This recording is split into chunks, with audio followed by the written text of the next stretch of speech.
Wrigley Building, Chicago.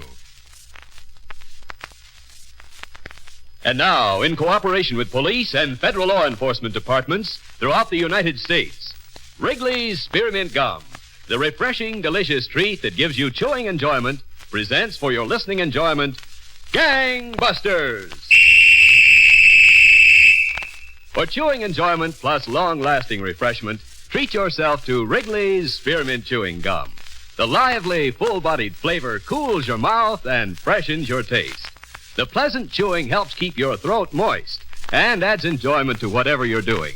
So always keep a package of Wrigley's Spearmint Chewing Gum handy. Enjoy it often, every day, as millions do.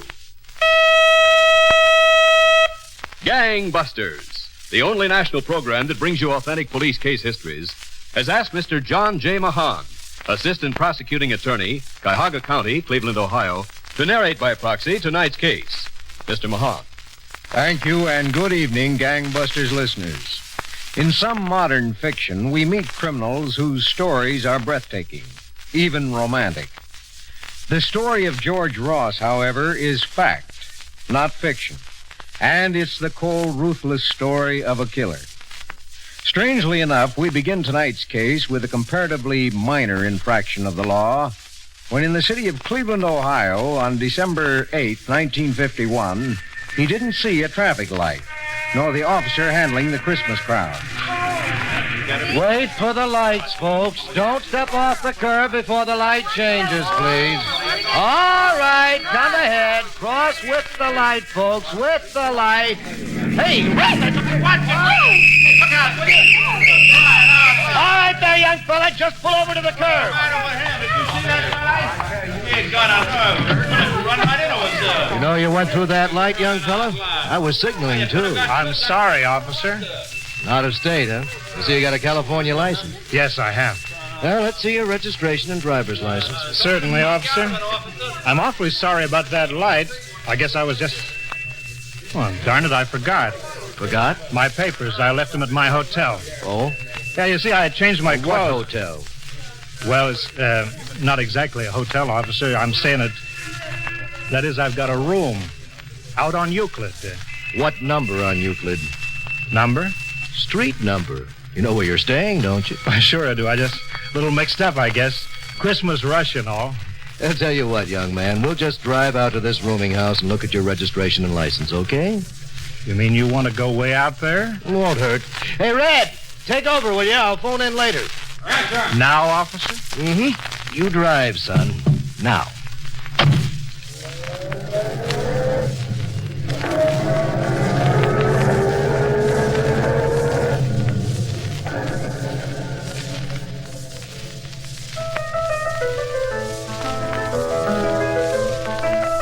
Your room upstairs? That's right, officer. That music's one of the rumors. That's the only piece she knows. Well, let's go up and get the papers, son. Officer, look, about those papers.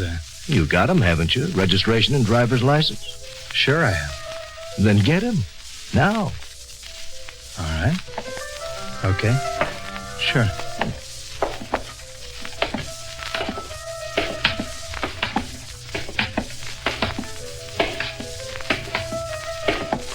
Okay, copper, you asked for it.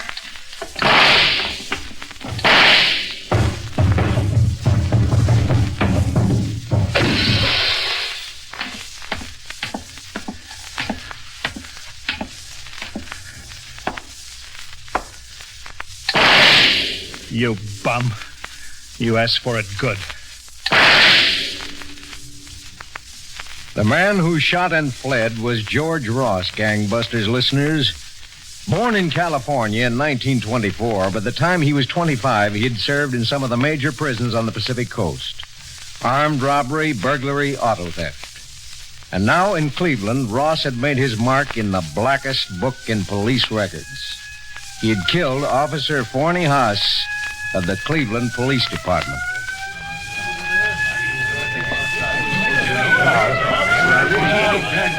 Clear those people away from the front of the house, will you, Lewis? And shut that front door. Right, Dan. All right, folks. Come on now, the show's over. Move along now, will you? Will you move along? Jack, sit and move it, will you? The captain get back then? He had to go out and make the notification. It's the worst part of his job. Yeah. What kind of a world is this, Dan? A good cop directing traffic on a corner, and he ends up with 3 slugs in him. What kind of a job is it? Cops? Sometimes I think it's rotten. Want to quit, Lewis? You know what I want, Dan. I know. I want to get the stinking rat that killed Haas. So do I. Now, let's see where we start, shall we? It looks like Haas's gun is missing. The killer might have grabbed it. There's signs of a struggle. What about the car with the California plates? Landlady says it's his. It's listed. Stolen in San Francisco. Belongs to a woman named Henley's. Any identification? Yeah, fairly complete. The desk gave it to me when I phoned in. I think our boy's named Ross. George Ross. They think? And they're pretty sure. He and another guy pulled a whole string of jobs out west. They got his partner, but Ross got away. Where do we stand, Dan? We know he's got a gun. We know he took off from here on foot. Yeah, that's about all we know so far. Except his name is probably George Ross. Yeah, and one thing more. What? He's a cop killer.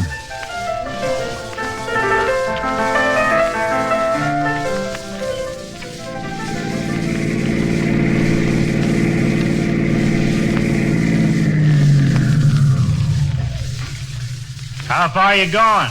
Far as you are. Okay to get in? I thought you were a hitchhiker. I am. Yeah, but a dame, I can't take you, sorry. Now you got rules against dames? No, I just... Look, mister, give me a break, will you? It's cold standing out here. Please? Shut the door.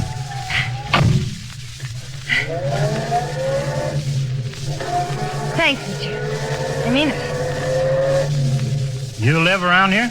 Not anymore, I don't. I'm heading to New York. Yeah, Surprised you, huh? When you saw I was a girl? I guess so. Not sore or anything. It's okay. Where are we, do you know? Don't you? This is West Virginia. Oh, Town back a ways is Fairmont. You must have passed through it. yeah, I guess I did. You're from Cleveland, huh? What? It's on your car, the Ohio license and the name of the car dealer. Pretty smart girl. It got to be. By the way, the name's Laura. Mine's George. Where are you going, George? New York, maybe. I haven't decided. That surprise you? Nothing surprises me, George. What are you stopping here for? I won't be long. Just a store. Doesn't even look like they got a gas pump. Wait here a second, okay? You afraid I'll steal your car? What was that? Nothing, just kidding. I'm not afraid, Nora. Not a bit. Burning has me in itself. That old black magic that I know so well. And I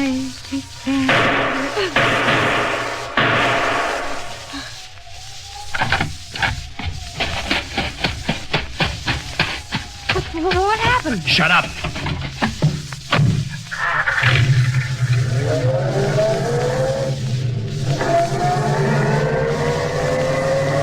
Look out the rear window.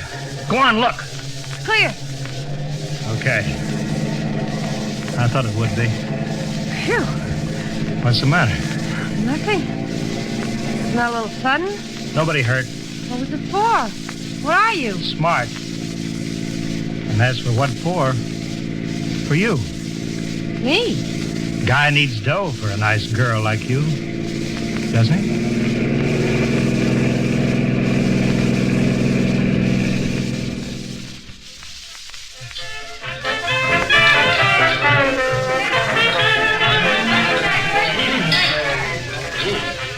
Want more coffee, Lewis? Oh, I'm okay, Dan. I guess I don't feel like much. Me too.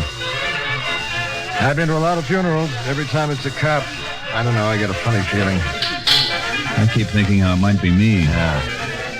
Hey, Rosie's waiting at the counter. The phone must be for us. Oh, I'll get it. Finish your coffee, Dan. If it's the captain, tell him we're on the way in. Right. Thanks, Rosie. All right. Lieutenant Vero speaking. Yes, Captain. No, sir, not since noon.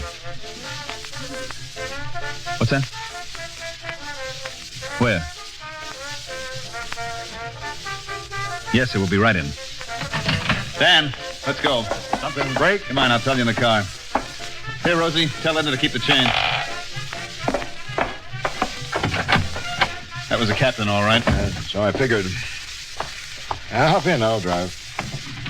He's been on the phone with a town in West Virginia.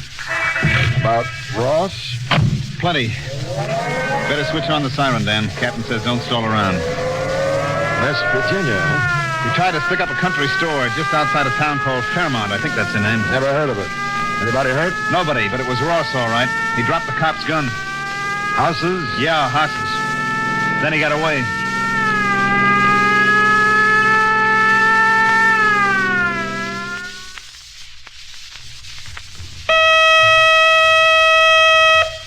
Friends, next time you chew a stick of Wrigley's Spearmint Gum, notice how cool and fresh it makes your mouth feel. That's because Wrigley's Spearmint Gum has lots of lively, refreshing flavor in every stick.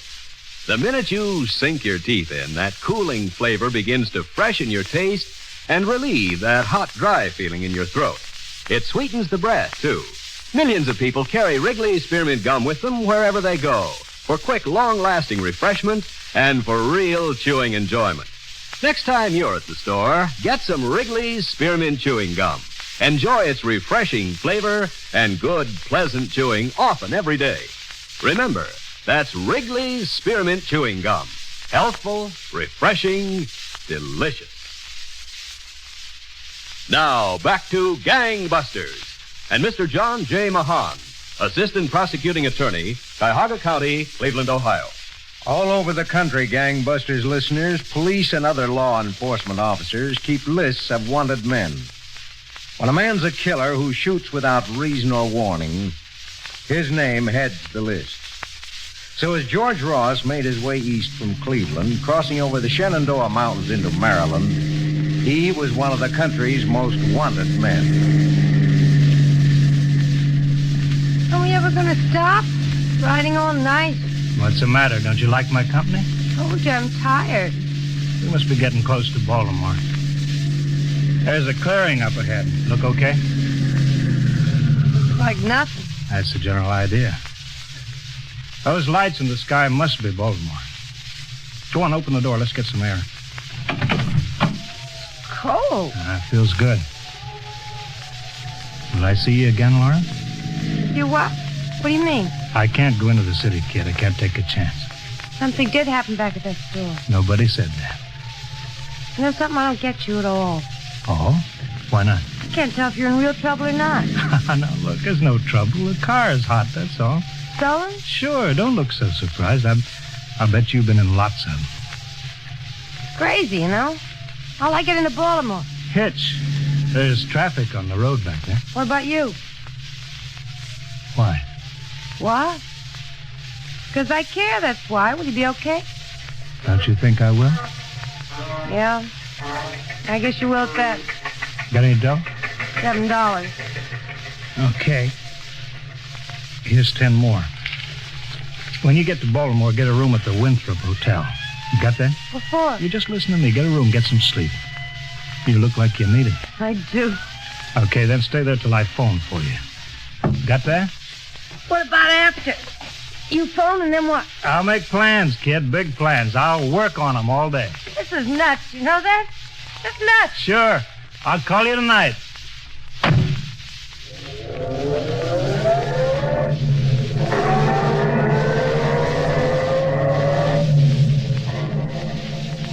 That night, Gangbusters listeners, in a small town 20 miles west of Baltimore, Patrolman Ed Stockwell was making a routine check of stores on the main street of the village. In front of a closed gas station on the corner, he noticed a car with an Ohio license parked at the curb. Patrolman Stockwell walked over to the car and directed the beam of his flashlight inside.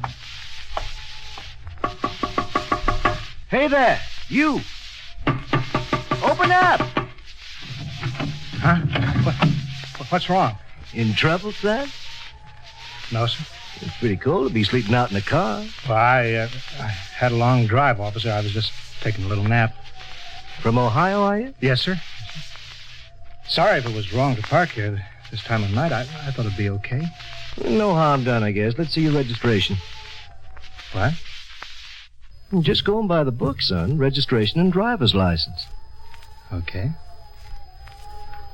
Okay. Sure.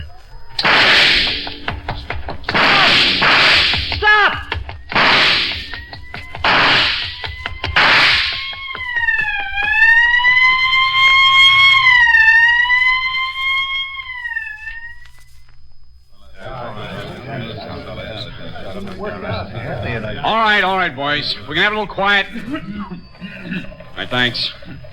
You're Officer Stockwell? That's right. Well, I can make the introductions, I guess. I'm Bill Perry, FBI out of Baltimore. I'm glad to know you. Now, these two men are from the Cleveland Police Department. Lieutenant Dan Jordan, Louis Varro. How are you? Jordan. The rest you know, I think.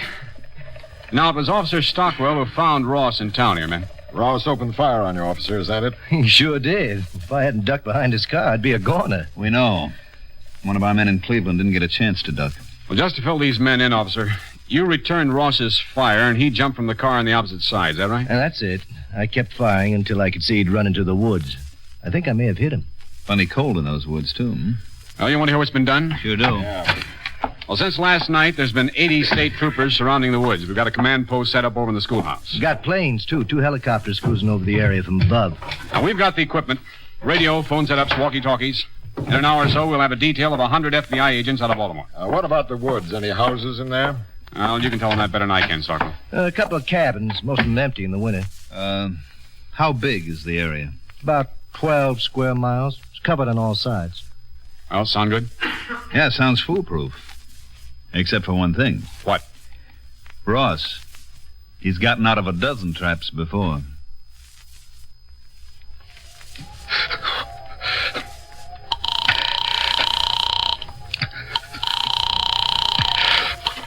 Hello? Laura, this is George. I know. Listen, kid, you gotta help me. I was in the woods all night. I got cold, Laura. Awful cold. Where are you now? In a house. It's empty. I found a dirt road out of the woods. I had to get to a phone, Laura. Listen, I'm cold. I can't help you, George. I bought a bus ticket back home. Laura, you got to. They even got helicopters out looking for me. You promised, Laura, I need help. I read the papers, George. What? You're a killer. I can't help you at all. Laura! Laura, no!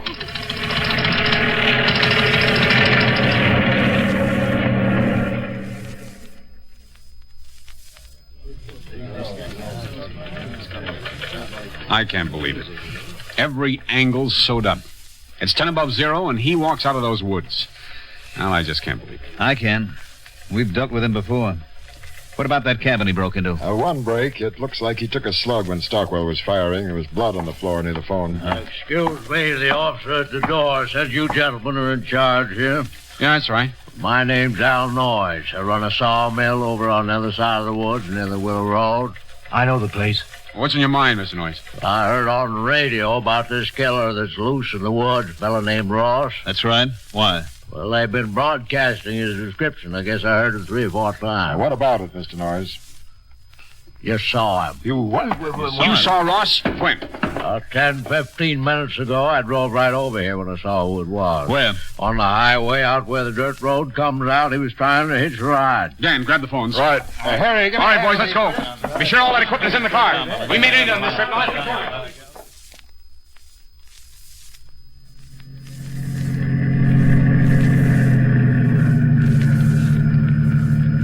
How far now, Mr. Noyes?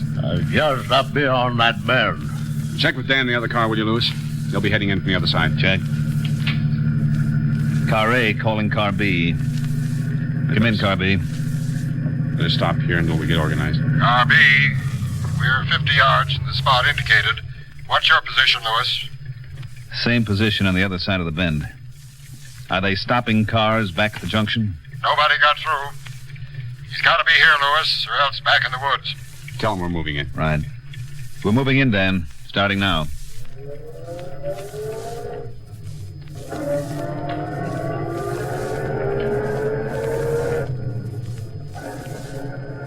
See anything? No, not yet. There he is. See, right there by the side, just where he was before. All right. Now, you stay in the car, Mr. Noyes, and keep your head down. Yes, sir, I don't want to get shot. You close enough, Lewis? Yeah, I think so. There's Dan and Stockwell closing in from the other end. Okay, then. Here we go.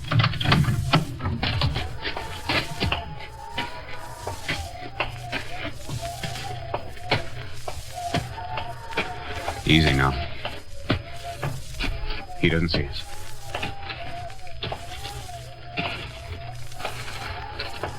Dan's moving in, too, see? They've left their car.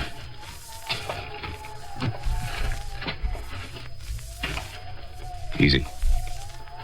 He's looking up. Put your hands in the air. Reach, Ross. You make a move and we'll kill you. You hear that? Don't shoot. You don't have to shoot. Watch him now. Ross?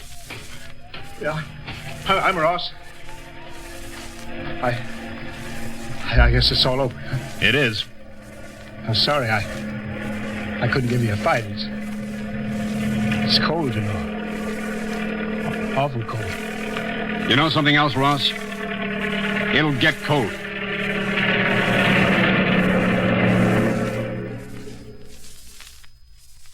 George Ross was rushed to the Federal Building in Baltimore, Gangbusters listeners, and later, under heavy guard, he was returned to Cleveland for trial.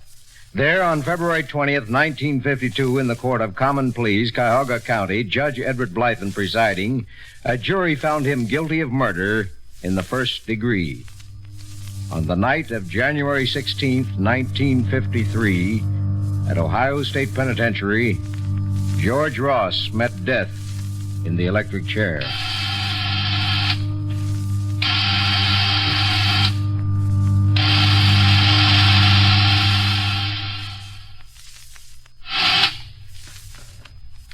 Thank you, Mr. John J. Mahan, Assistant Prosecuting Attorney, Cuyahoga County, Cleveland, Ohio. In just a moment, Gangbusters Nationwide Clues. Friends, Wrigley's Spearmint Chewing Gum is a refreshing, delicious treat you can enjoy even while you're working, driving your car, or busy doing other things. Just slip a stick into your mouth and chew it as long as you like. The pleasant chewing will make the time pass more pleasantly for you, and you'll enjoy that cooling, refreshing flavor. It'll help you to keep your mouth and throat moist, a real help on warm summer days. Keep a package or two of Wrigley's Spearmint Chewing Gum handy all the time. Chew and enjoy it often, as millions do. That's Wrigley's Spearmint Chewing Gum. Healthful, refreshing, delicious. And now, Gangbusters Nationwide Clues, broadcast every week to assist American police in their war against the underworld. Attention all citizens, be on the lookout for Max Heimovitz, wanted by the FBI for unlawful flight to avoid prosecution for the crime of murder. Listen carefully to his official description. Max Heimovitz, age 38, 5 feet 6 inches, 170 pounds, stocky build, dark brown hair, blue eyes, dark complexion, may seek work as a jewelry salesman or a diamond setter. This man has a dagger tattooed on front of left thigh and a 2-inch scar over left eyebrow. Caution, he may be armed and should be considered dangerous. Extreme caution should be exercised in effecting his apprehension.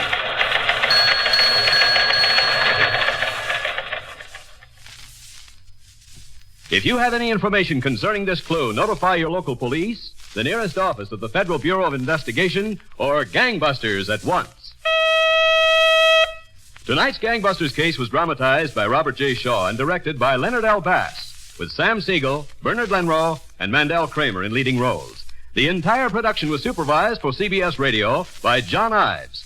Gaylord Avery speaking.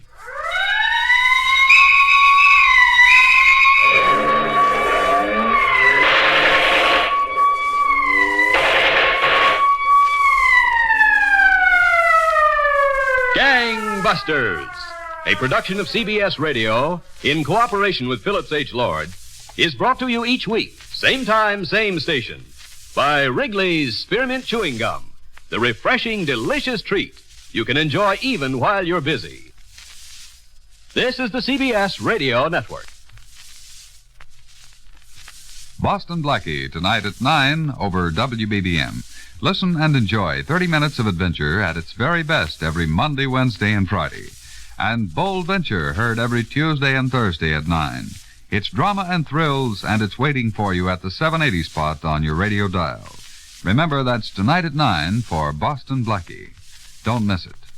This is the WBBM Air Theater, Wrigley Building, Chicago.